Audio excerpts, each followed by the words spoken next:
It's a well-known fact that my little phone here carries more computing power than put man on the moon. Well, that's happening in the defense industry as that drive to reduce size, to reduce power, to reduce weight is coming into play as we find the need to move the products to where they're needed and not have to build huge infrastructure.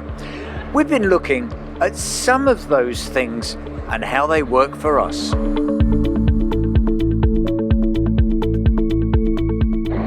Innovation comes in all shapes and sizes, but it really is innovative when you're going to deliver a sim in a box. Stephen Pook from Inzpire, tell us about this.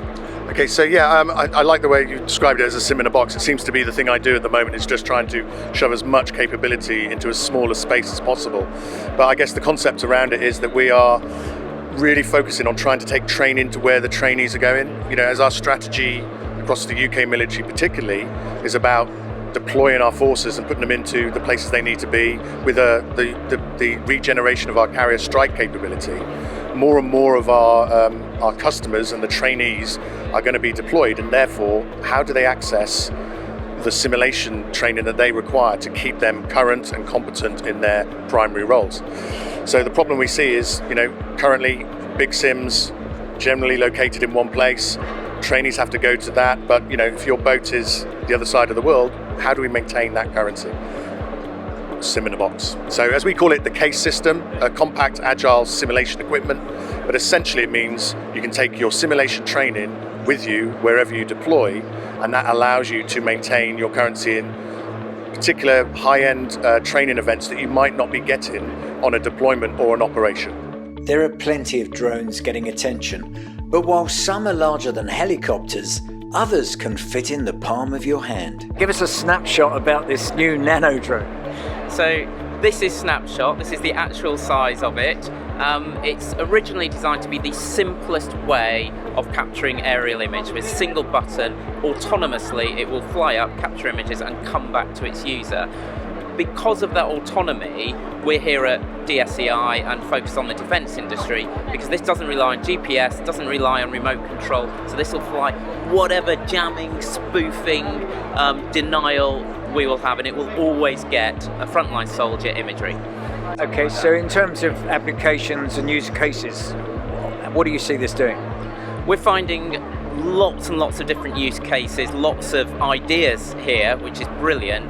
But particularly interesting is throwing, let's say, 100 or 1,000 of these out of the back of a A400 and swarming in particular patterns, and you cannot jam it. And so it can deliver whatever effect you need. And it's not just the drones themselves that have got smaller, so have the radar systems that detect them. So Blighter surveillance systems started as a ground surveillance radar. So we were looking for people walking or even crawling on the ground. We were the first to market with a crawler detection radar system, thanks to its electronic scanning.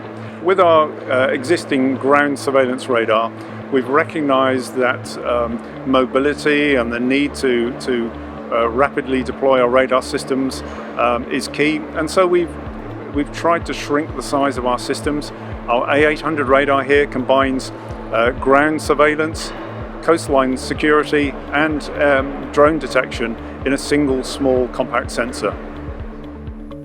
If you think that's a small compact sensor, take a look at the surveillance system from Logos Technologies, whose latest Black Kite night sensor can cover a whole city centre in close-up from 12,000 feet from beneath an aircraft or a UAV. The original wide area motion imagery sensors were several hundred kilos, fields of shorts 360 as an example. Even some of the current wide area motion imagery sensors today fill 2 full Reaper pods on a high altitude UAVs. We consistently reduce the size, weight and power requirements of the sensors, and this sensor only weighs 16 kilos, going from 12,000 feet, can cover 12 square kilometers and detect and track all significant movers in that scene. Of course, saving weight is essential for deploying equipment to armed forces in the field.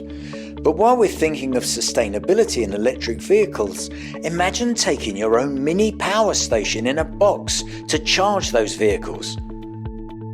Okay, so what we've got over here is the Gryan Volta solar power generation unit.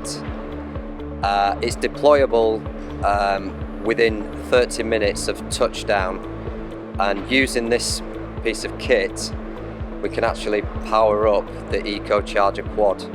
So is it big enough to handle a number of pieces of kit that need battery power?